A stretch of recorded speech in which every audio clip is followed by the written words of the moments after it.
आ, आ, अरे बेटा थोड़ा और जोर लगाओ तब तो बच्चा बाहर आएगा। इतने में क्या होगा? अरे दाई माँ इतने में ही तो फटी पड़ी है, और कितना जोर लगाओ?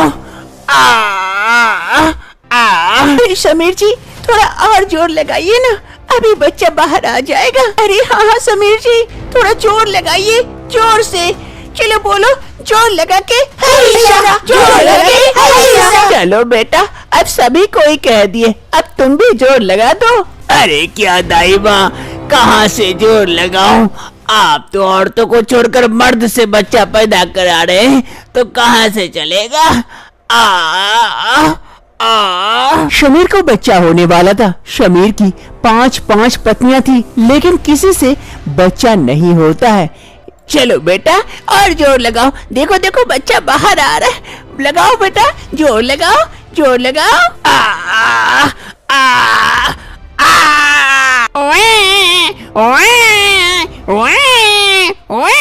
हेलो हो गया, लड़का हुआ है। क्या लड़का हुआ है? क्या लड़का हुआ? लाइए लाइए, अरे लड़का हुआ, मैं भी तो देखूं। अरे मेरी इधर फटी पड़ी है और तुम लोगों को बच्चे की पड़ी है, कोई तो मेरी भी सेवा कर दो। शमीर की 5 बीबियां होते हुए भी कोई भी बीबी बच्चा क्यों नहीं पैदा कर सकती है? और आखिर शमीर बच्चा कैसे पैदा कर सकता है एक लड़का होकर? जानने के लिए कुछ समय पहले चलते हैं। शमीर और सोना एक दूसरे से प्यार करते थे। शमीर की माँ मिताली देवी इस रिश्ते को मान लेती है और दोनों की शादी करा देती है। इस शादी से सोना और शमीर दोनों काफी खुश होते हैं। शादी की दूसरी सुबह मिताली देवी और उसका बेटा शमीर दोनों हॉल में बैठे हुए थे। तभी वहाँ पर सोना चाय लेकर पहुँचती, सबको चाय सर्व करती है। अरे बहू आजा, तू भी यहाँ बैठ जा, हम लोग के साथ चाय पी ले, 2 बातें भी हो जाएगी, तुझे अच्छे से जानने का मौका तो मिलेगा। मिताली देवी अपनी बहू सोना से खूब अच्छा व्यवहार करती है। अब ऐसे ही दिन बीतने लगते हैं। सास बहू दोनों मिलजुल कर काम करते हैं, रसोई में खाना बनाते हैं और खूब सारे गप्पे भी लड़ाते हैं। ऐसे ही धीरे धीरे 1 साल बीत जाते हैं। एक रोज सोना अपने कमरे में बैठी हुई थी, तभी उसकी सास मिताली देवी वहाँ आती है। अरे बहू बहू। अरे माँ जी आइए आइए बैठिए, कुछ कह रहे थे क्या? तो मुझे बुला लिया होता, मैं आ जाती। अरे नहीं बहू, वो तुमसे कुछ बातें करनी थी, इसीलिए सोची तेरे कमरे में चली आती हूँ। हाँ माँ जी कहिए, क्या बात है? अरे बहू तेरी शादी को तो 1 साल हो गए, लेकिन अभी तक कोई खुशखबरी नहीं दे रही हो, क्या बात है? कोई दिक्कत है क्या बहू? अरे नहीं माँ जी, ऐसी तो कोई बात नहीं है। मैं प्रेग्नेंट तो होती हूँ, लेकिन न जाने क्यों 1-2 महीने में फिर से बच्चा गिर जाता है। अरे बहू ऐसे बोलने से काम थोड़े ना चलेगा। मैं भी तो अपने पोता पोती का मुंह देखना चाहती हूँ, उसे अपने गोदी में खिलाना चाहती हूँ। तो तू लोग डॉक्टर दिखा के इसे ठीक कर। बस मुझे एक बच्चा चाहिए, जल्द से जल्द हो सके तो मुझे एक बच्चा दे दे, ताकि मैं उसके साथ अपनी जिंदगी खुशी खुशी बिता पाऊँ। ये कहते हुए सास वहाँ से चली जाती है और इधर सोना मनी मन सोचने लगती है। सास की बातें उसके दिमाग में घूमने लगती है। शाम का वक्त हो रहा था। सोना कमरे में बैठी हुई थी और सास की बातें सोच सोच कर दिमाग खराब कर रही थी। तभी उसका पति समीर आता है कमरे में। अरे सोना क्या हो गया? तुम काफी परेशान नजर आ रही हो। अरे समीर अब क्या करूं? हम कभी माँ बाप नहीं बन सकते क्या? मैं कभी माँ नहीं बन सकती, हर बार यही होता है, 2 महीने में बच्चा गिर जाता है। आज सासू माँ भी बच्चे के बारे में कह रही थी, अब मैं क्या कहूँ उनसे? अरे सोना इतना क्यों सोचती हो? मेरी कल छुट्टी है, कल हम डॉक्टर के पास जाएंगे, डॉक्टर को दिखाते हैं, जरूर उनके पास इसका कोई इलाज होगा। देखना फिर तुम माँ बन सकती हो और इस घर में खुशियाँ आएगी। अब तुम्हें घबराने की कोई आवश्यकता नहीं है। क्या सच में समीर ऐसा हो सकता है? अरे हाँ क्यों नहीं हो सकता है। दूसरे रोज ही समीर और सोना दोनों हॉस्पिटल आ जाते हैं सोना का चेकअप करवाने के लिए। डॉक्टर साहिबा सोना को अच्छी तरह से चेक करती है। चेक करने के बाद मैं जो सोच रही थी वही दिक्कत है। अरे डॉक्टर साहिबा क्या हो गया? मेरी बीबी माँ तो बन सकती है ना? हाँ माँ बन सकती है, लेकिन थोड़ी सी दिक्कत है। ये बच्चे को अपने पेट में नहीं रख सकती। इसका बच्चादानी काफी छोटा है, जिस कारण इसके बच्चे को दूसरे के पेट में रखना होगा, तभी ये माँ बन सकती है। लेकिन डॉक्टर साहिबा, दूसरा कोई औरत हमारे बच्चे को अपने पेट में क्यों रखेगी, क्यों पालेगी? देखिए, ऐसे पेशेंट को ढूंढना काफी मुश्किल है, लेकिन बच्चा आप लोगों को चाहिए तो ढूंढना तो आप लोगों को पड़ेगा, जो आपके बच्चे को अपने कोख में रखे, तभी आप लोग माँ बाप बन सकते हैं। ये बात सुनने के बाद सोना और समीर का मन खराब हो जाता है। वो दोनों वहाँ से लौट आते हैं। अब ऐसे ही धीरे धीरे दिन बीतने लगते हैं। समीर और सोना दोनों काफी प्रयास करते हैं ऐसे औरत ढूंढने का जो उनके बच्चे को अपनी कोख में रखे, लेकिन अंत तक नहीं मिल पाता है। और इधर हर रोज अब सोना की सास सोना को बच्चे के लिए कहती है, जिस कारण सोना अब समझ नहीं पाती है आखिर क्या किया जाए। रात का वक्त हो रहा था। समीर छत पर खड़ा था, तभी वहाँ पर सोना आती है। समीर, समीर, मुझे तुमसे कुछ कहना है। अरे हाँ सोना, कहो क्या बात है? पहले तुम वादा करो कि नहीं तोड़ोगे और मेरी बात मानोगे, तभी कहूँगी। लेकिन एक बात मानने के लिए वादा करना पड़ेगा, ये कैसी बात है? नहीं समीर, पहले वादा करो, फिर मैं बताऊंगी। चलो बाबा, वादा किया, तुम्हारी बात मानूंगा। समीर, तुम दूसरी शादी कर लो। क्या? ये क्या कह रही हो तुम? पागल हो गई हो? नहीं समीर, मैं होश-ओ-हवास में सही कह रही हूँ। तुम दूसरी शादी कर लो, उससे तुम्हें बच्चा हो जाएगा, जिससे माँ जी भी खुश हो जाएगी, उन्हें भी कोई उसका नाती पोता मिल जाएगा, क्योंकि मुझसे तुम्हें बच्चा कभी नहीं मिलेगा। लेकिन सोना, हम कोशिश कर सकते हैं आगे और वैसी औरत ढूंढने का। समीर, तुम्हें भी पता है हम कितनी ढूंढने की कोशिश किए, लेकिन कोई भी हमारे बच्चे को अपने कोख में रखने को तैयार नहीं होती है। आगे भी नहीं मिलेगी। अब तुम मान जाओ, वादा कियो, मत तोड़ना। लेकिन सोना, लेकिन कुछ नहीं, प्लीज समीर। समीर गुस्से से वहाँ से चला जाता है। मुझे पता है समीर, तुम मेरी बात जरूर मानोगे। तुम मुझसे प्यार करते हो और मेरा वादा कभी नहीं तोड़ोगे। फिर कुछ दिनों के बाद एक अच्छा समय देखकर समीर की शादी मीना के साथ करा दी जाती है। इस शादी से मिताली देवी काफी खुश होती है, क्योंकि अब उसे इस बहू से बच्चा जरूर मिलेगा। वहीं सोना इस शादी से काफी दुखी होती है।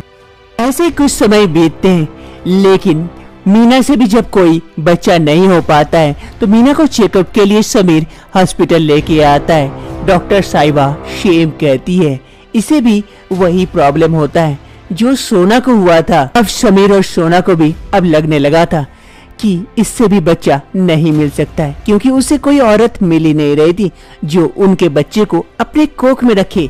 अब ऐसे ही समीर अपने माँ के प्रेशर और बीबियों के दबाव में आकर एक एक करके शादियां करता जाता है एक बच्चे की आस में। समीर को किसी भी बीबी से बच्चा नहीं हो रहा था, जिस कारण वो काफी परेशान था। एक रोज डॉक्टर साहिबा सीमा को चेक करने के लिए आई हुई थी। आपको मैं दवाइयाँ दे दी हूँ, वो ठीक समय पे खाइएगा, ठीक हो जाएंगे। अरे डॉक्टर साहिबा, एक सवाल करना था आपसे। अरे हाँ, कहिए ना, क्या बात है? अरे डॉक्टर साहिबा, एक बच्चे की आस में 5 शादियां कर चुका हूँ, लेकिन किसी से भी एक बच्चा नहीं हो रहा है। क्या मैं कभी भी बाप नहीं बन सकता? हमारा वंशज कभी आगे नहीं बढ़ सकता? क्या आप लोगों का साइंस कुछ ऐसा कुछ नहीं कर सकता जो मुझे एक बच्चा दे दे? देखिए, ये तो हमारे हाथ में नहीं है। आप जिससे भी शादी किए सबका एक ही बीमारी है, बच्चा दानी छोटा है, जिस कारण बच्चा ठहर ही नहीं सकता है। हाँ, एक हो सकता है, लाखों में एक ऐसा पुरुष निकल जाता है जो बच्चे को खुद के पेट में रख सकता है। अगर आप कहे तो आपका टेस्ट कर लेता हूँ। अगर आप उस लाखों में से एक पुरुष निकल गए तो आप बच्चे को जन्म दे सकते हैं। क्या ऐसा हो सकता है? तो कीजिए ना डॉक्टर साहिबा, जो टेस्ट हो कीजिए, हमें तो बस एक बच्चा चाहिए। अभी कुछ नहीं, बस आपका ब्लड सैंपल ले लेती हूँ। मैं लैब में जाके टेस्ट करके फिर आपको बताऊंगी कि आप क्या अपने कोख में बच्चे को रख सकते हैं या नहीं। फिर डॉक्टर साहिबा समीर का ब्लड सैंपल ले लेती है और वहाँ से चली जाती है। हे ऊपर वाले, ऐसा कुछ कर देना चमत्कार, ताकि मैं ही अपने पेट में अपने बच्चे को रख पाऊँ। टेस्ट में पता चलता है कि समीर अपने पेट में अपने बच्चे को रख सकता है, इसलिए समीर और सोना दोनों हॉस्पिटल आ जाते हैं। सोना बाहर इंतजार करती है और डॉक्टर साहिबा समीर का कुछ टेस्ट करते हैं। हे ऊपर वाले, तेरा लाख लाख शुक्रिया कि मेरे पति अपने पेट में अपने बच्चे को रख सकते हैं, लेकिन इस बात का पता अगर पहले चल जाता तो उन्हें 5 शादियां करनी नहीं पड़ती।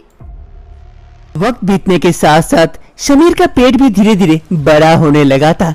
उसकी पांचों बीबियां शमीर का खूब ख्याल रखती है, खाना पीना गर्म पानी लेकर साथ में घूमती है ताकि शमीर को कोई तकलीफ ना हो। और दूर से शमीर की माँ ये देखती है और मन ही मन काफी संतुष्ट होती है।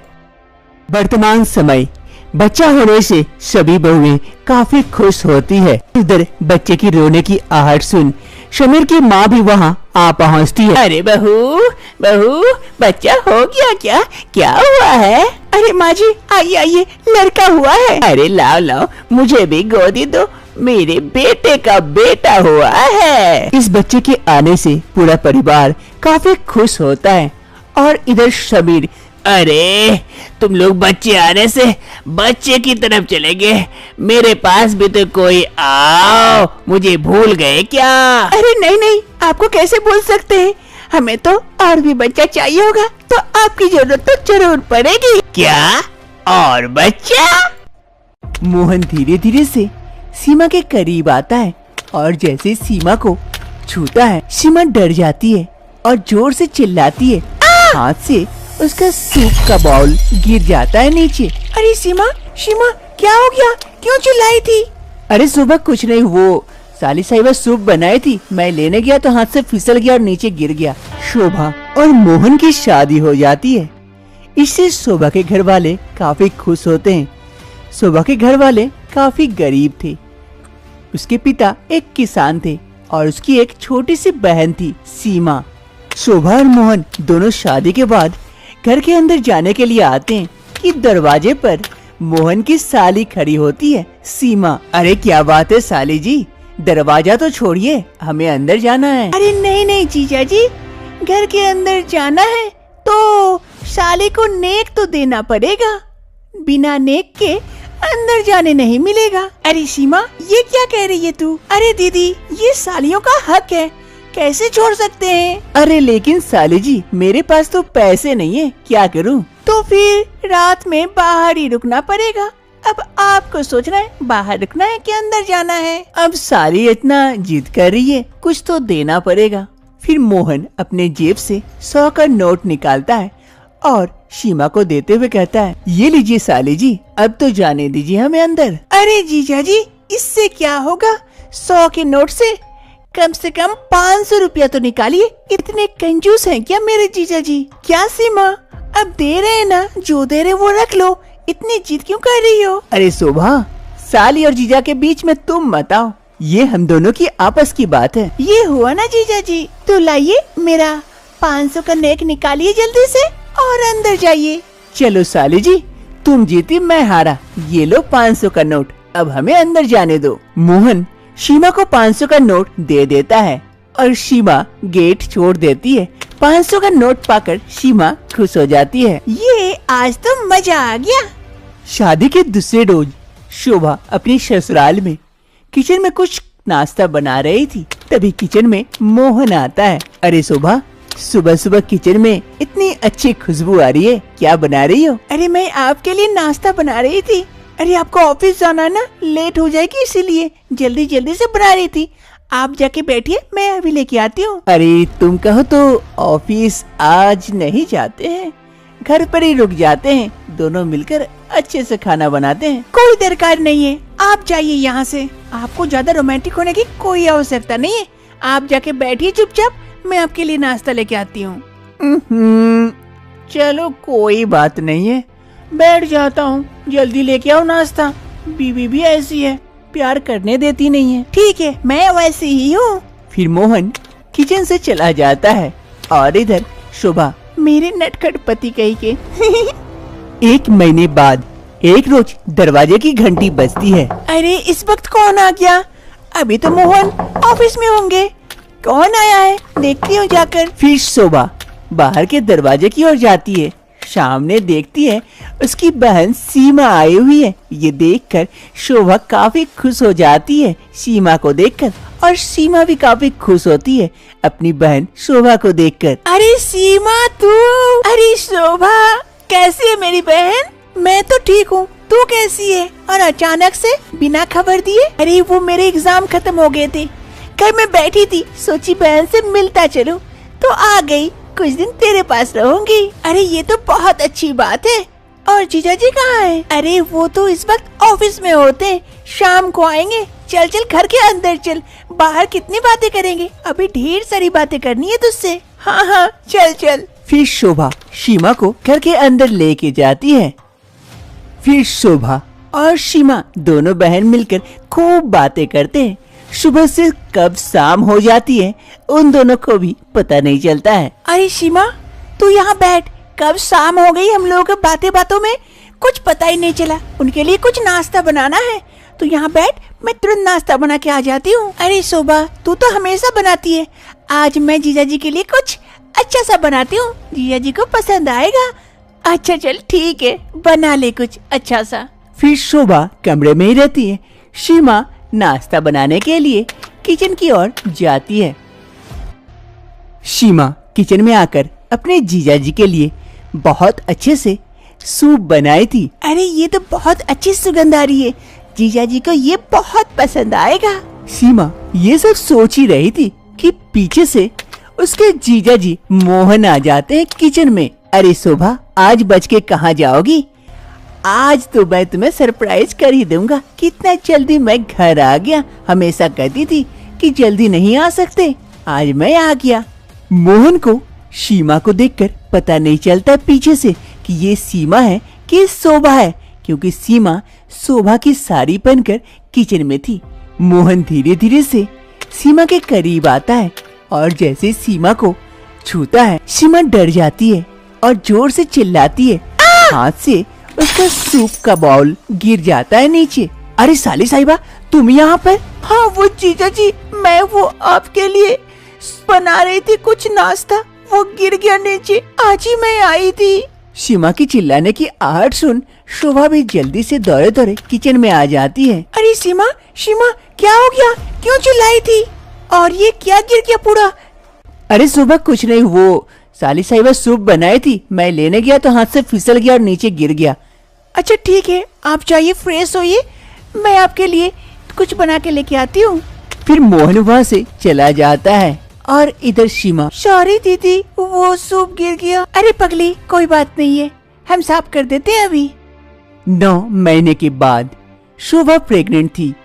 अरे शोभा तुम प्रेग्नेंट हो, तुम्हें बच्चा कभी भी हो सकता है। 10वां महीना चल रहा है, मुझे और ऑफिस जाने का मन नहीं कर रहा है, तुम घर पर अकेली हो, कभी भी कोई इमरजेंसी आ सकती है। अरे नहीं मोहन, कोई इमरजेंसी नहीं आएगी, आप ऑफिस जाइए, अगर कोई दिक्कत हुई तो मैं आपको फोन कर लूंगी, आप जल्दी से आ जाना। चलो इतना जिद करिए तो मैं ऑफिस चला जाता हूँ, लेकिन अपना ध्यान रखना, कोई भी दिक्कत हो तुरंत फोन करना, हिचकिचाना मत। हाँ हाँ मोहन, मैं आपको फोन कर दूंगी, अब आप ऑफिस जाइए, मेरी चिंता छोड़िए। फिर मोहन ऑफिस के लिए निकल पड़ता है। एक रोज सुबह कमरे में ही थी कि अचानक से उससे काफी दर्द होने लगता है, उसे लेबर पेन होने लगता है और उसे दर्द अब बर्दाश्त नहीं होता है। तभी वो, अरे काफी दर्द हो रहा है, अब मुझे सहन नहीं हो रही है, लगता है मुझे मोहन को फोन कर देनी चाहिए। फिर शोभा मोहन को फोन कर देती है। मोहन शोभा को लाकर हॉस्पिटल में भर्ती कर देता है।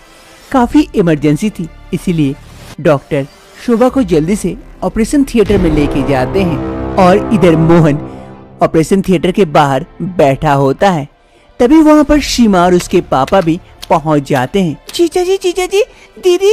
वो शोभा अंदर है, ऑपरेशन हो रहा है। सब कुछ ठीक है ना दीदी का? अभी तो कुछ कह नहीं सकते, सब तो नॉर्मल था, अभी डॉक्टर देख रही है। फिर सीमा और उसके पापा भी वहाँ बैठ जाते हैं और इंतजार करने लगते हैं ऑपरेशन खत्म होने का। इधर अंदर डॉक्टर सीमा का ऑपरेशन कर रही थी। काफी समय बाद डॉक्टर साहिबा ऑपरेशन थिएटर से बाहर आती है, एक बच्चे को गोदी लिए। माफ कीजिएगा, मैं माँ को बचा नहीं पाई, और ये बच्चा क्या ये क्या कह रहे डॉक्टर साहिबा? दीदी ये क्या हो गया दीदी? अरे शोभा बेटी ये क्या हो गया तुझे कितने अच्छे से पाल पोस कर बड़ा किया और आज तू हमें छोड़कर चली गई बेटी, ये क्या हो गया? अभी संभालिए अपने आप को, ये लीजिए इस बच्चे को पकड़िए, इस बच्चे की तरफ देखिए, ये मासूम बच्चा इसकी अभी जिंदगी शुरू हुई है। डॉक्टर साहिबा बच्चे को सीमा के गोदी में देकर वहाँ से चली जाती है। अरे शोभा, ये क्या कर दी? हमें इस बच्चे की जरूरत नहीं थी, हमें तो तुम्हारी जरूरत थी। ये क्या कर दी शोभा, हमें छोड़कर चली गई। ऐसा क्यों की शोभा? अब इस बच्चे का क्या होगा? कैसे मैं इसे शोभा के जाने के बाद मोहन एकदम से अकेला हो गया था, हमेशा चुपचाप रहता। सीमा अब इस घर में कुछ दिनों के लिए रहने लगी थी, उस बच्चे की देखभाल के लिए।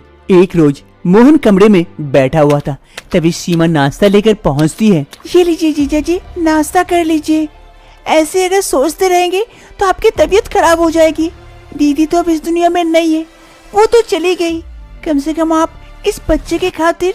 अरे नहीं सीमा, मेरा मन नहीं है, मैं बाद में खा लूंगा। ये कहते हुए मोहन वहाँ से चला जाता है और इधर सीमा बच्चे के बगल में जाकर बैठती है, बच्चे को देखती है और सोचती है, अरे ये क्या हो गया मुन्ना, तेरी माँ तेरे को जन्म देते ही चली गई। जीजा जी ऐसे हो गए, कैसे चलेगा? हे ऊपर वाले, कुछ तो चमत्कार कर, कुछ तो कर, सब कुछ ठीक कर दे पहले जैसा। मुझे ये जीजा जी का दर्द देखा नहीं जाता अब से। एक रोज सीमा कमरे में थी, तभी उसके पापा वहाँ पहुँचते हैं। अरे सीमा बेटा, क्या कर रही है? अरे पापा, वो मैं जीजा जी के बारे में सोच रही थी और मुन्ने के बारे में। मैं कुछ समझ नहीं पा रही हूँ कि मुन्ने का क्या होगा। जीजा जी भी इतने, अब मैं क्या करूँ, कुछ समझ नहीं पा रही हूँ। अरे बेटा, मैं भी तुमसे यही बात करने के लिए आया था। मेरी एक बात मानेगी? क्या पापा? बेटा, ना मत करना। क्या पापा, पहले कहिए तो। सीमा बेटा, तू मोहन से शादी कर ले। देख, तुझसे अच्छा उस बच्चे को कोई भी प्यार नहीं कर सकता। अगर कोई भी मोहन से शादी करती है तो वो कभी भी इस बच्चे को नहीं अपनाएगी। वो हमेशा इस बच्चे को अपने से दूर ही रखेगी, कभी भी प्यार नहीं करेगी। और अगर तू शादी कर लेती है तो तू ही उसे माँ का प्यार दे सकती है। लेकिन पापा, मैं कैसे दीदी का जगह ले सकती हूँ? अरे बेटी, तू ही ले सकती है, तू ही इसकी हकदार है। उस बच्चे की खातिर कर ले बेटा। सीमा अपने पापा की बातों को नहीं काट पाती है और उसके पास कोई दूसरा चारा नहीं था। मोहन भी अंत तक मान जाता है उस बच्चे की खातिर, उस बच्चे की परवरिश के खातिर अपनी ही साली यानी सीमा से शादी करने को। सीमा और मोहन की शादी हो जाती है। इससे सीमा के पापा खुश होते हैं, कम से कम उसकी एक बेटी की जगह दूसरी बेटी लेती है, उस बच्चे को उसकी माँ मिल जाती है।